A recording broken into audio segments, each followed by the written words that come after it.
Ian, thank you for taking the time to jump on this call. I know it's an important day in New Orleans, Louisiana. There's an important game this afternoon. So I know you've got a lot of things to do, and to sacrifice your time is, I'm grateful for that. So introduce yourself to the audience. Just kind of let everybody know who you are, what you do, how long you've been in New Orleans, that kind of thing.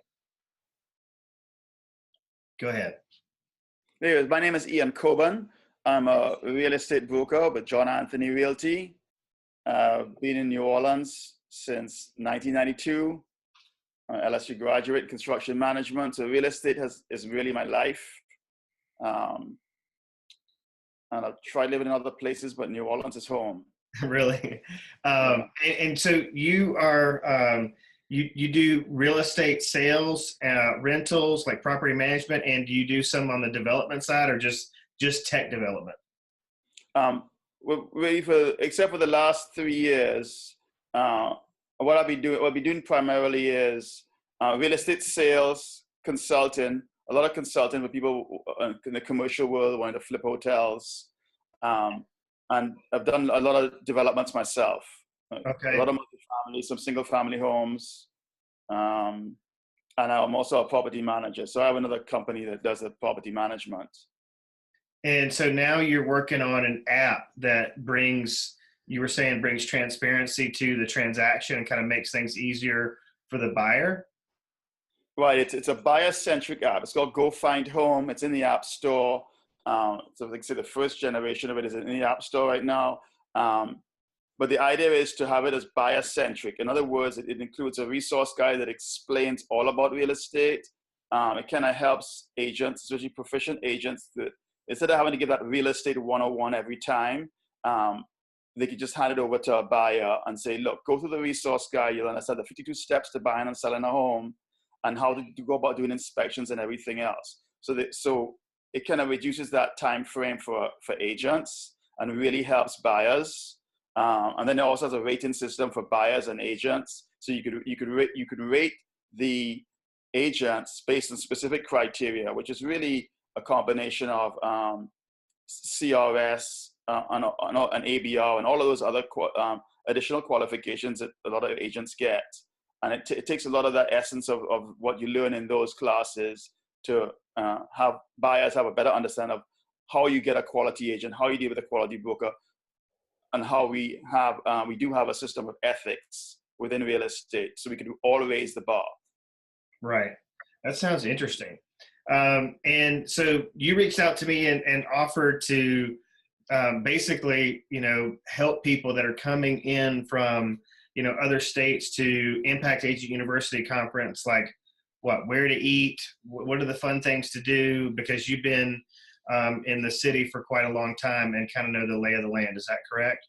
Right. When I first came to New Orleans is when I was in college, and I was in architecture, and the architecture the whole vernacular architecture in New Orleans kind of gets in your blood, and so I'm also an Airbnb host, and a big part of it is to explain to people that there's more in New Orleans than just Bourbon Street, right? And especially people in the real estate world to say, hey, beyond Bourbon Street, there's all this deep culture, and to have a better understanding of it, this is where you go. This is what you go about doing.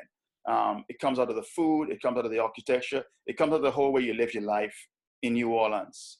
Well, we're having the event, as you probably are well aware, in conjunction with the French Quarter Fest. Is that an annual event in New Orleans that you're a fan of? Oh, but you know what? I just changed the shirt because I had a French Quarter Fest volunteer shirt on. I wasn't sure what the venue was. Kind of funny. I swear to God, it's laundry.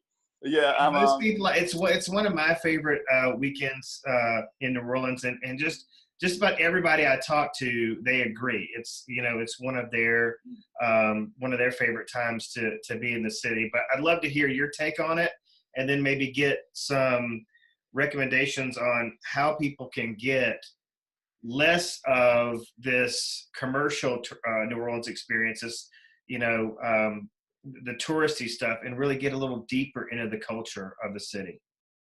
Yeah, what I was trying to recommend, and not everybody has a budget, but the Thursday or the beginning of French Quarter Fest, there's a parade. It's almost like a mini Mardi Gras parade. It used to be a handful of people. And what's really interesting about that parade is really big people come to it. The lieutenant governor or the governor himself, a lot of not just politicians who are just out there to get votes. It could be like just real people.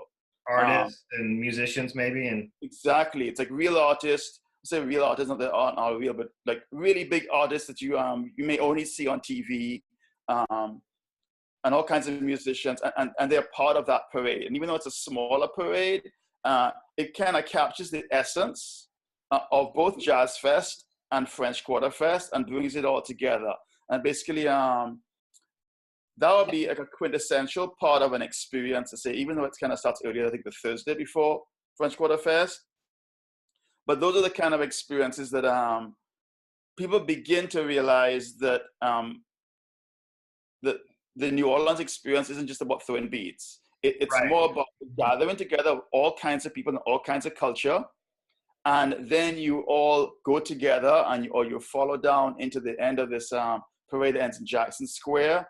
And just coming through the entrance in Jackson Square early in the morning with tons of people from all over the world listening to that music, it's just something magical about that every time. Almost makes Saturday like a special day. If someone could afford to stay the extra day, they probably are going to prefer like the Ritz on the 3rd floor with oh God, how could I forget his name? Jeremy Davenport. That is quintessential New Orleans, 100 years summarized, incredible experience. To me, the best cocktails in the city, hands down. Like the best Zazarak ever was at the Ritz on the 3rd floor. Huh. Those guys are like incredible. Really, anything they mix. And the best Korean wings. It sounds strange, but there's no Korean stuff in New Orleans. Right. And it's like exactly like being in Seoul, Korea. I don't know where the heck the chef came from. But you get that and a Zazarak, and then there some other kind of fufu plate. And that's Saturday? Yeah, Saturdays at the Ritz, 3rd floor. You got to know where you're going. There's no sign, there's no nothing. Unless you're staying at the Ritz or you're familiar with it from like back in the day, you wouldn't know. And the thing is, people can listen to the music, listen to the sets, and then walk right out in the huge open area, which feels really awesome. It's like kind of hard to explain. It's very Latin, where you have like a big interior courtyard, the Roosevelt Hotel, the Zazarak Bar. Yeah. Yeah, that's another really good experience, but it could get really noisy. Yeah, I agree. That's a great experience. Just that hotel alone, just walking through the that lobby area is fantastic. They make great cocktails in that bar. Excellent. Yeah, oh my gosh, the best gin fizz anywhere. Yeah. And I don't drink much. It just takes one.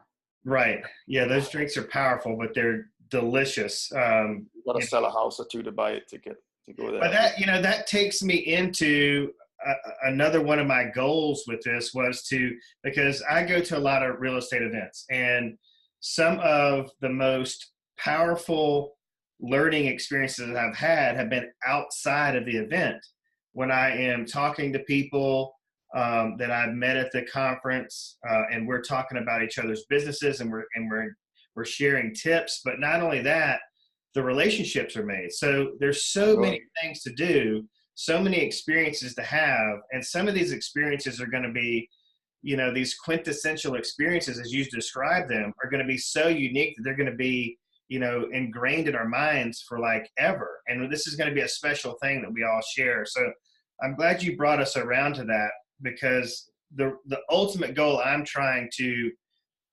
foster here moving forward is that most real estate agents are guilty of going to a conference and they get all charged up. They get all these ideas. The speakers have them fired up to go take on their business.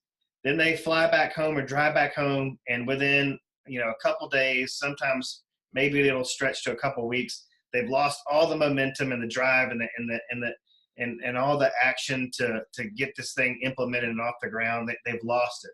So what I want to do is create a community that encourages each other and collaborates with each other and holds each other accountable to keep pushing forward. And this app that you're developing is a way for people to find quality agents too, is it not?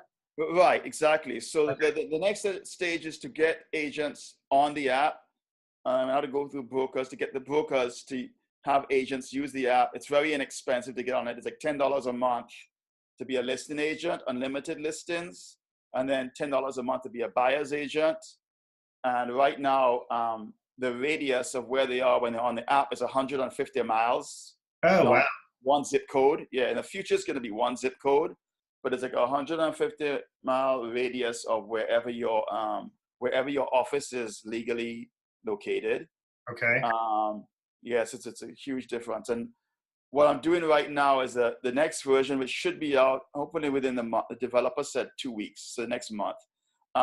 It's going to have a button on the app where when you hit that button, you can get information about any property in the continental US. Really? Yes, it's going to be like a really powerful tool. Almost a little scary for depending on which side you're on. Yeah. An agent can use it to, somebody asks them about a property. They see it on Zillow. It hasn't been listed in years, but it's on Zillow. They can just hit that button on the app and it'll pull up all the property information for the last 200 years. Wow. Yeah, that's going to be, that's a transformer. So, all right.